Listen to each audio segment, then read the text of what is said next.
Christmas की पूर्व संध्या त्रासदी 24 दिसंबर 1940 फेयटविले, वेस्ट वर्जीनिया। ठंडी हवा चल रही थी, बर्फ गिर रही थी। क्रिसमस की खुशबू हवा में तैर रही थी। सदर परिवार अपने घर में था। माता पिता जॉर्ज और जेनी अपने 10 बच्चों के साथ क्रिसमस की तैयारी कर रहे थे। घर में गर्माहट थी, प्यार था और हंसी थी, लेकिन कोई नहीं जानता था कि कुछ ही घंटों में खुशियां चीखों में बदल जाएंगी। रात गहरी हुई, बच्चे खेल रहे थे, माता पिता बातें कर रहे थे। घर में एक अजीब सी शांति थी। अचानक एक तेज गंध हवा में फैल गई। धुआं। जॉर्ज ऊपर की ओर भागा। बच्चों का कमरा आग की लपटों में घिरा हुआ था। जॉर्ज ने आग बुझाने की कोशिश की। वो अपने बच्चों को बचाना चाहता था, लेकिन आग बहुत भयंकर थी।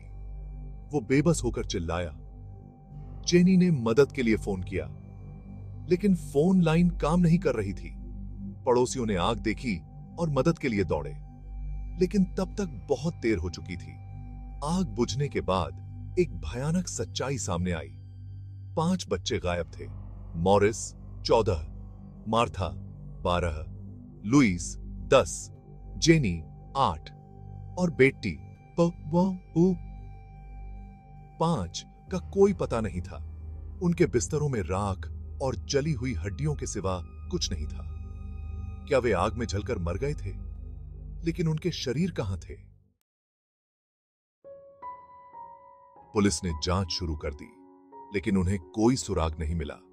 कुछ गवाहों ने बताया कि उन्होंने आग लगने से पहले एक अजीब सी गाड़ी देखी थी। कुछ ने कहा कि उन्होंने घर के पास एक आदमी को घूमते देखा था, लेकिन कोई पक्का सबूत नहीं था। पुलिस ने यही माना कि बच्चों की मौत आग में हुई थी, लेकिन जॉर्ज और जेनी ये बात मानने को तैयार नहीं थे। उन्हें यकीन था कि उनके बच्चे जिंदा हैं। उन्होंने अपनी तरफ से सर्चबीन शुरू कर दी। उन्होंने इनाम का ऐलान किया। उन्होंने अखबारों में विज्ञापन दिए, लेकिन उनके बच्चे मानो हवा में गायब हो गए थे।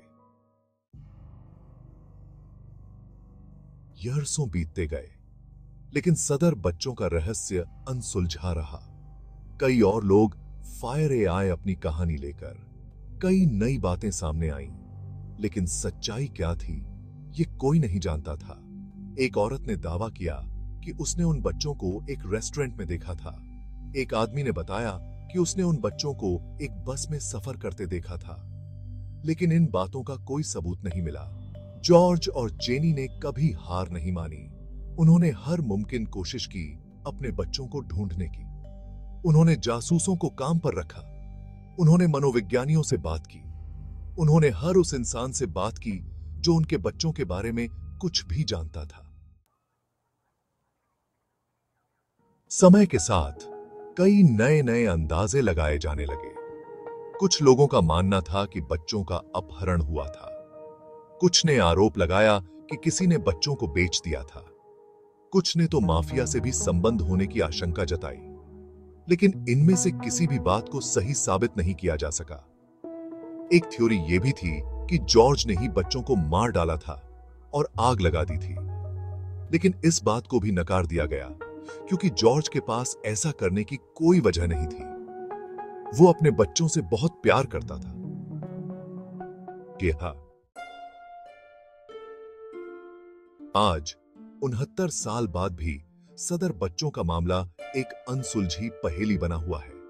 क्या बच्चों की मौत आग में हुई थी? क्या उनका अपहरण कर लिया गया था? क्या वे कभी अपने परिवार से मिले? इन सवालों के जवाब आज भी किसी के पास नहीं है। सदर बच्चों की कहानी एक दुखद याद दिलाती है कि दुनिया में कुछ रहस्य ऐसे होते हैं जिनका जवाब कभी नहीं मिलता। यह मामला आज भी लोगों को हैरान करता है, और शायद यही वजह है कि यह आज भी लोगों के जहन में जिंदा है।